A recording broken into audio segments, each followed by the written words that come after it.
Hi everyone, welcome back to the channel. In today's tutorial, I'll show you how to make a division sign in Google Docs, quick and easy. This will work for both the standard division symbol divided by and the math equation style heavy division sign.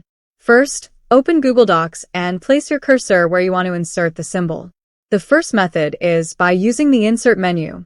Click on Insert, then select Special Characters. In the search bar, type the word division. From the results, simply click the division sign, and it will appear in your document. Another method is through the Equation tool. Go to Insert again and select Equation. At the top of your screen, you'll see equation options appear. Click on Miscellaneous Operations, and you'll find the division symbol there. Select it, and it will be added directly into your document. Both methods work perfectly, so you can use whichever one feels easier for you. And that's it. You've successfully added a division sign in Google Docs.